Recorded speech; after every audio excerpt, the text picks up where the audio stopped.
Assalamualaikum warahmatullahi wabarakatuh.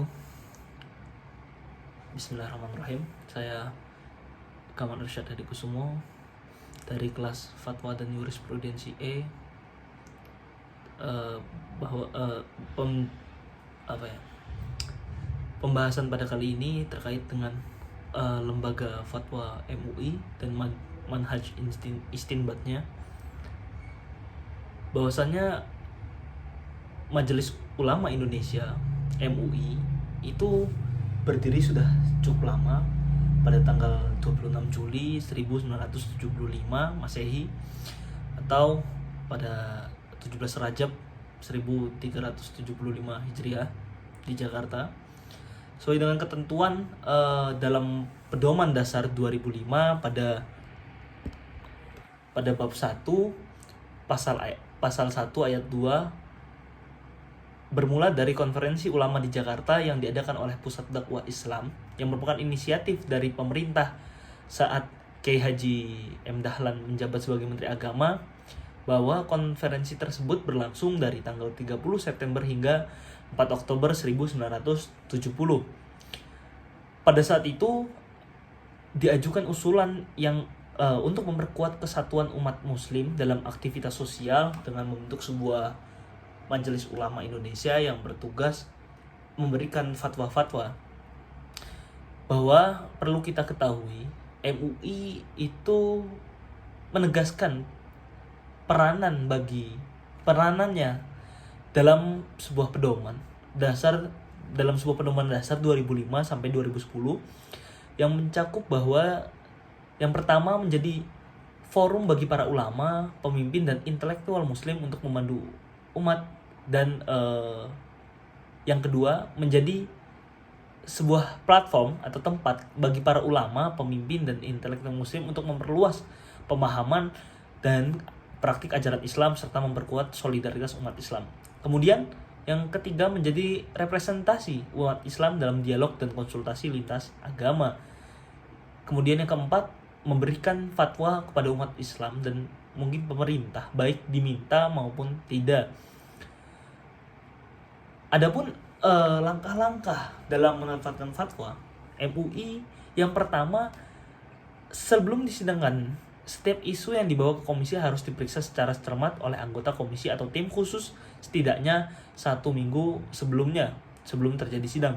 Kemudian untuk masalah yang memiliki kejelasan hukum qot'i, komisi harus menyampaikan sesuai dengan keadaannya, dan fatwa akan dinyatakan tidak berlaku jika ada nas dalil yang jelas dari Al-Quran dan Sunnah.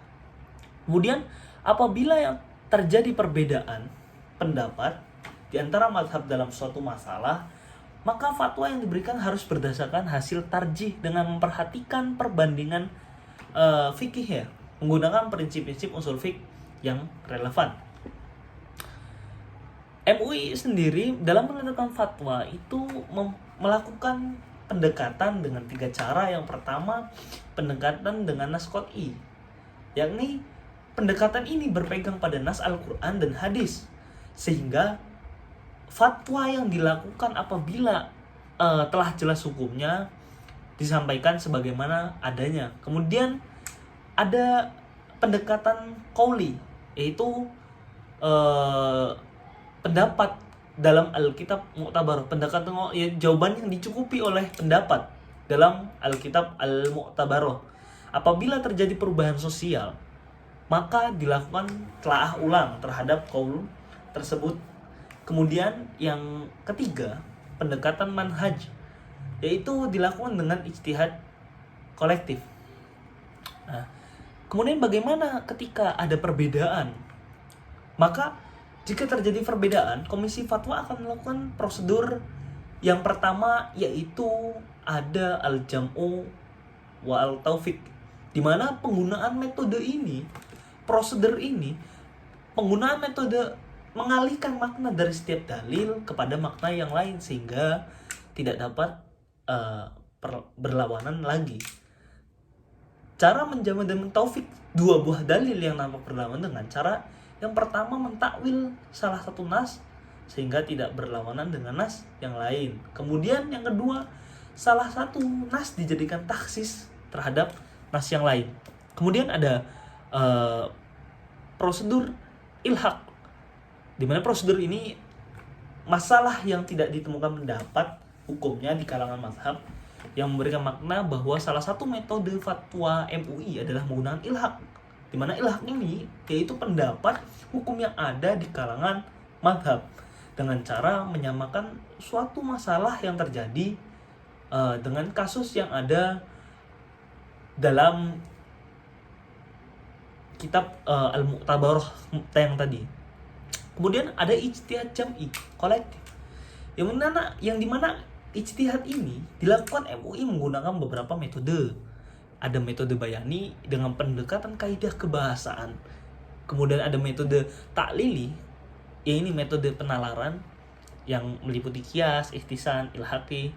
Kemudian ada metode istilahi, di mana metode ini merupakan metode yang digunakan untuk mencari dan menemukan asas dari manfaat dan mudarat.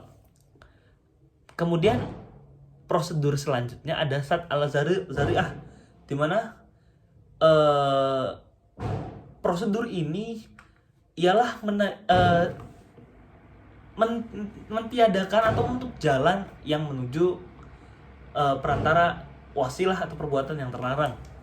Kemudian ada masalah ammah. Nah, masalah ammah dalam prosedur MUI ini, di mana MUI selalu memperhatikan kepentingan umum atau kemaslahatan umum, di mana kemaslahatan ini yang diupayakan bukan sekedar perkiraan semata, tetapi untuk kepentingan banyak orang dan bukan untuk kelompok atau suatu individu tertentu, yang kemudian hal ini tidak bertentangan dengan nas, ijma' maupun qiyas. Di mana MUI ini memiliki kriteria kemaslahatan, yakni pencapaian atau tujuan syariat yang berdampak pada pemeliharaan kebutuhan-kebutuhan primer seperti agama, akal, jiwa, harta, dan keturunan. Mungkin itu yang dapat saya sampaikan, kurang lebihnya mohon maaf. Syukran ala ihtimamikum, wabillahi taufiq wal hidayah. Wassalamualaikum warahmatullahi wabarakatuh.